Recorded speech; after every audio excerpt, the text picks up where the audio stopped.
Você prefere ser amado ou temido? Se sua resposta surgiu rápido, talvez valha a pena repensar. Ser gentil basta para conquistar respeito? Um líder deve sempre agir eticamente? Ou há momentos em que a moralidade precisa ser sacrificada pelo bem maior? Nicolau Maquiavel, o homem que deu origem ao termo maquiavélico, fez essas perguntas antes de qualquer um. Suas respostas foram tão diretas e impiedosas que até hoje ele é visto como um dos filósofos mais controversos da história. Maquiavel não se iludia. Ele não acreditava em contos de fadas sobre líderes virtuosos.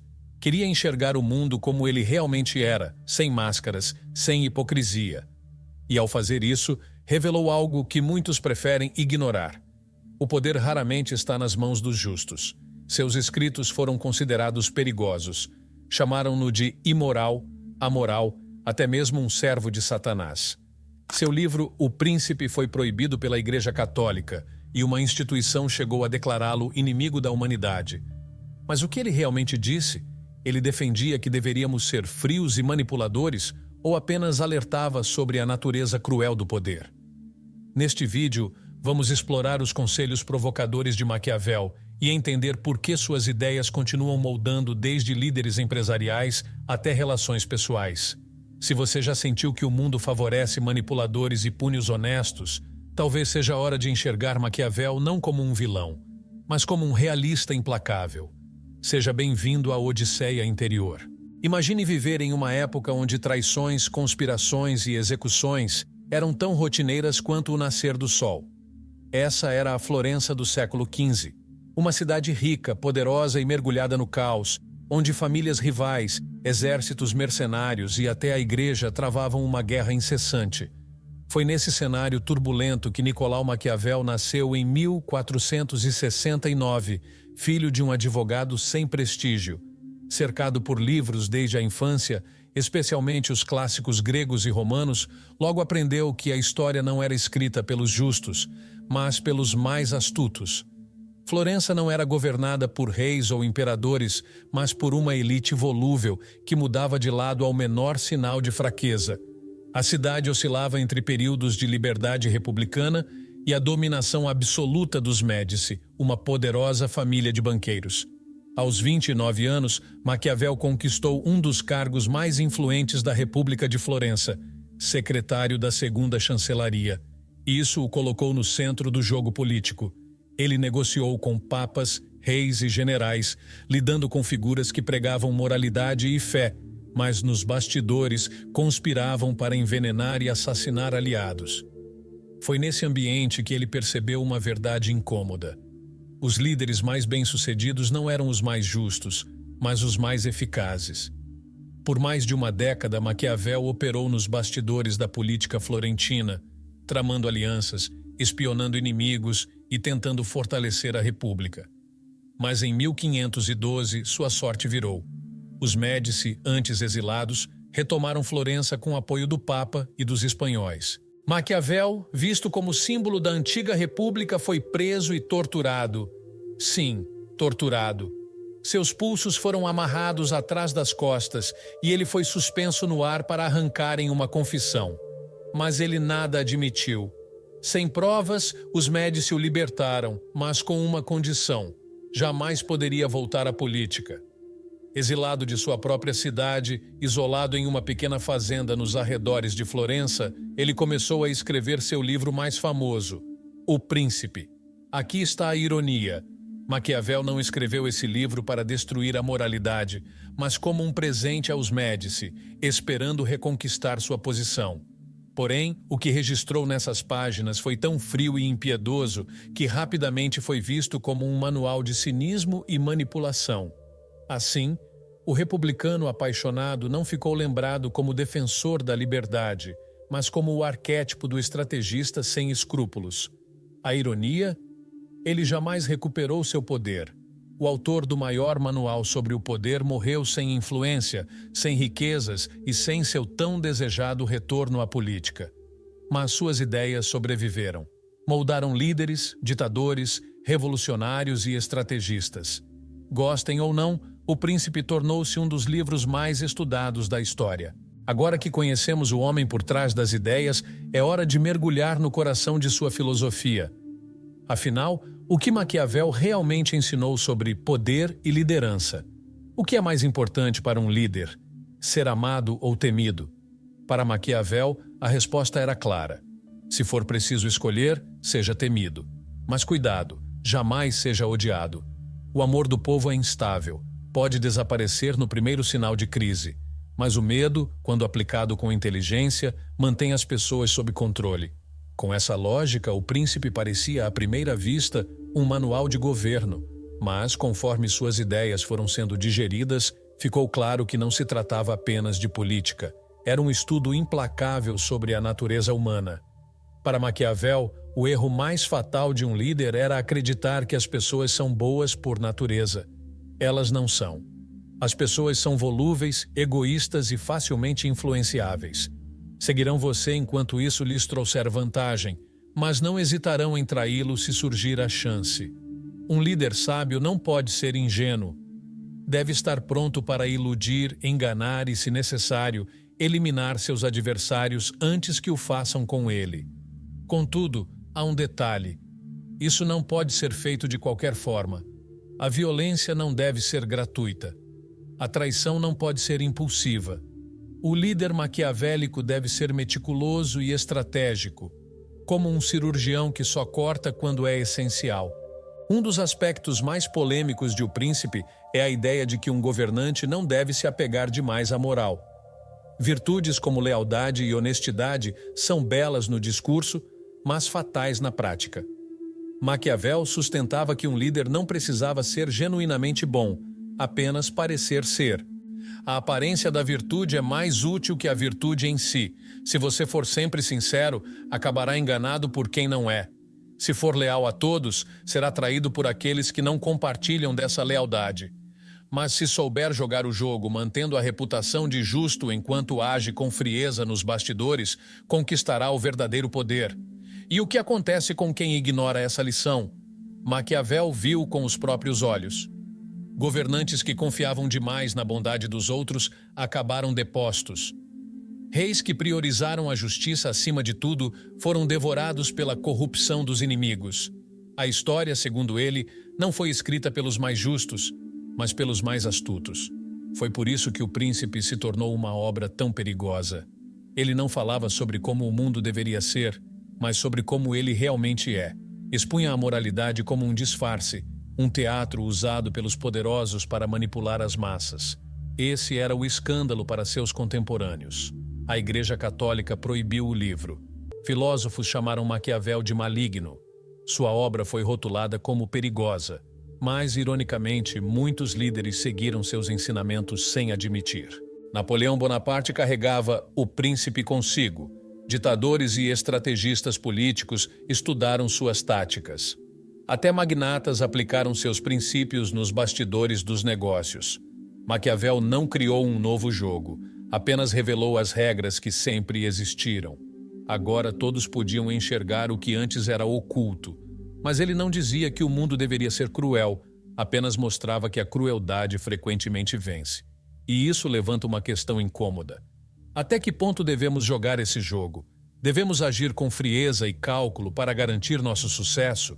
Um mundo baseado apenas nessa lógica pode ser sustentável? Se continuarmos assim, corremos o risco de destruir o que nos torna humanos. Se Maquiavel estivesse certo, o mundo pertenceria aos astutos, manipuladores e aos que jogam o jogo do poder sem hesitação.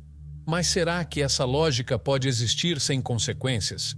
Um mundo onde todos agem estrategicamente não acabaria se tornando um pesadelo onde ninguém confia em ninguém? Não demorou para que filósofos e pensadores começassem a contestar O Príncipe. Erasmo de Roterdã foi um dos primeiros a criticar essa visão. Para ele, um líder deve guiar seu povo com moral e razão, não pelo medo e pela manipulação. A política deveria refletir os mais altos valores humanos, não ser uma arena onde apenas os mais calculistas triunfam. Séculos depois, Kant levou essa crítica ainda mais longe. Para ele, a moralidade não podia ser relativa às circunstâncias. Ele defendia o imperativo categórico, um princípio que deve ser seguido independentemente das consequências. Se todos enganassem e trapaceassem para obter vantagem, a própria estrutura da sociedade entraria em colapso. Dostoiévski, em Crime e Castigo, criou um personagem que personifica o extremo do pensamento maquiavélico, Raskolnikov. Ele acredita que alguns homens estão acima da moral comum e podem matar em nome de um propósito maior. Mas no fim é consumido pela culpa, atormentado pela própria consciência. Dostoiévski nos mostra que no final não há vitória real para quem abandona completamente a moralidade. E essa é talvez a maior falha de Maquiavel. Se todos seguissem suas ideias ao pé da letra, o mundo se tornaria insustentável. Se ninguém confiasse em ninguém, se todos agissem apenas com frieza estratégica, a própria ideia de sociedade desmoronaria. Isso invalida suas teorias? Não exatamente. Muitas análises de Maquiavel sobre poder e política seguem incrivelmente precisas. Mas eis o dilema. Até onde devemos levar sua lógica? Em que momento a astúcia se transforma em pura brutalidade? Maquiavel enxergou o mundo como era, mas não imaginou como poderia ser. Séculos se passaram desde o Príncipe, mas sua influência nunca foi tão forte. Políticos, empresários, estrategistas e até líderes religiosos aplicam suas ideias diariamente, às vezes de forma consciente, outras sem perceber. Mas será que um mundo dominado pelo maquiavelismo é sustentável? Estamos diante de um colapso ético? Observando a política global, fica evidente que muitos líderes seguem à risca o manual maquiavélico. Em tempos de crise, manipulam informações, semeiam medo e tomam decisões visando apenas sua permanência no poder, mesmo que isso tenha um custo para a população. Alguns se vendem como salvadores, mas por trás de discursos carismáticos, suas ações são friamente calculadas. Afinal, como dizia Maquiavel, as pessoas preferem a ilusão da estabilidade à incerteza da mudança. No mundo corporativo, sua visão também prospera. Quantas empresas ostentam uma imagem de ética e responsabilidade social enquanto exploram trabalhadores e destroem o meio ambiente? Quantos executivos tomam decisões pautadas apenas no lucro e na manutenção do poder, ignorando qualquer impacto moral? Para muitos, a reputação de um líder não passa de um disfarce, uma máscara cuidadosamente elaborada para garantir influência e controle. Mas não para por aí. A filosofia maquiavélica não molda apenas grandes figuras. Ela se infiltrou no cotidiano. Na era das redes sociais, a manipulação emocional virou ferramenta de poder. Influenciadores, marcas e até pessoas comuns aprenderam a criar narrativas para atrair seguidores. Parecem autênticos, ganham confiança, mas até que ponto isso é real? Estamos nos conectando de verdade ou apenas encenando? A psicologia moderna até cunhou um termo para isso, maquiavelismo, um dos 3 traços da chamada tríade sombria da personalidade, ao lado da psicopatia e do narcisismo. Pessoas com alto nível de maquiavelismo são mestres na manipulação, exploram as fraquezas alheias e encaram relacionamentos apenas como meios para um fim. Mas aqui está a grande questão. Se todos adotassem essa visão, o que restaria se ninguém confiasse em ninguém? Se os relacionamentos fossem apenas jogadas por poder, viveríamos num mundo frio e paranoico, onde a única lei seria a sobrevivência. Isso nos faria realmente mais fortes ou apenas mais isolados? Talvez essa seja a verdadeira lição de Maquiavel. Não que devemos seguir seus conselhos ao pé da letra, mas entender o jogo do poder nos permite reconhecê-lo, nos proteger e principalmente decidir até onde queremos ir. O segredo, então, não é ignorar Maquiavel, mas usá-lo com equilíbrio, compreendendo que o mundo tem sua dose de manipulação, mas podemos escolher conscientemente nossos limites para vencer. A grande questão não é se Maquiavel estava certo, mas como aplicar seu legado. No fim, o mundo pertence a quem joga sem hesitação, sem limites morais. Ou ainda há espaço para ética e integridade? Seria possível um caminho onde sucesso e bondade coexistam? No fim, o poder não é um fim, mas uma ferramenta. Pode construir ou destruir, libertar ou oprimir, servir a um bem maior ou a interesses próprios. A questão é, quem detém essa ferramenta e com qual intenção? Maquiavel nos forçou a encarar uma verdade incômoda. Ele desfez a ilusão de que o mundo recompensa os bons e pune os maus. Na realidade, os que jogam sujo vencem, enquanto os que seguem princípios morais muitas vezes são deixados de lado. Mas isso significa que devemos abandonar toda a ética e nos tornar estrategistas frios? Talvez a resposta esteja no equilíbrio. Não precisamos ser ingênuos a ponto de acreditar em um mundo justo, mas também não devemos nos tornar reféns do cinismo. Podemos aprender com Maquiavel sem nos tornarmos escravos de sua visão. Entender as regras do jogo sem nos tornarmos os jogadores mais implacáveis. Afinal, será que até mesmo Maquiavel foi mal interpretado? Alguns estudiosos dizem que O Príncipe não era um manual para governantes, mas um alerta para os cidadãos, mostrando como o poder funciona e a necessidade de vigilância para não cair nas mãos de manipuladores. Talvez essa seja a sua lição final. O poder não é exclusivo dos líderes. Todos o exercemos em algum nível. No trabalho, nos relacionamentos, na forma como enfrentamos desafios. O que nos define não é o poder que temos, mas como escolhemos usá-lo. E então, voltamos à questão inicial. É melhor ser amado ou temido? Talvez a resposta mais sábia esteja no meio. O verdadeiro respeito não nasce apenas do medo ou do amor, mas da força de caráter, da inteligência e da habilidade de passar pelo mundo sem se corromper por completo. Maquiavel revelou o lado sombrio do poder, mas cabe a nós decidir se queremos ver apenas essa face ou buscar algo maior. E você? Acha que as ideias de Maquiavel ainda fazem sentido hoje? Devemos aceitá-las sem questionar ou buscar um equilíbrio entre realismo e ética? Se você chegou até aqui, obrigado. Esse não foi um vídeo comum. Não foi só sobre um filósofo ou um livro, mas sobre o jogo invisível do qual todos fazemos parte. Querendo ou não, falar sobre Maquiavel é desconfortável. Ele nos obriga a encarar verdades que preferimos ignorar. Destrói a ilusão de que o bem sempre vence, que basta ser justo para ser respeitado, que o mundo premia os honestos. Mas em vez de ver isso como um motivo para desistir, talvez possamos encarar como um convite para entender melhor a realidade, ser inteligente sem perder a humanidade, saber jogar sem esquecer quem somos. E por isso agradeço novamente. O fato de você ter assistido até o fim já diz algo importante. Você não tem medo da verdade. E isso é raro. Muitos escolhem a ilusão. Você escolheu refletir. Isso por si só já é um ato de coragem. Se este vídeo fez você questionar algo, se te fez enxergar o poder de outra forma, então minha missão está cumprida. E agora, quero saber sua opinião. O mundo pertence aos espertos ou ainda há espaço para a ética? Me diga nos comentários. E antes de sair, inscreva-se no canal e ative as notificações para não perder conteúdos que farão você questionar ainda mais como o mundo realmente funciona.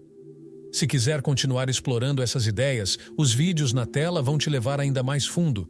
Um deles traz um conceito que pode mudar completamente sua visão sobre o poder. Mas só clicando nele você vai descobrir qual. Obrigado por fazer parte dessa jornada.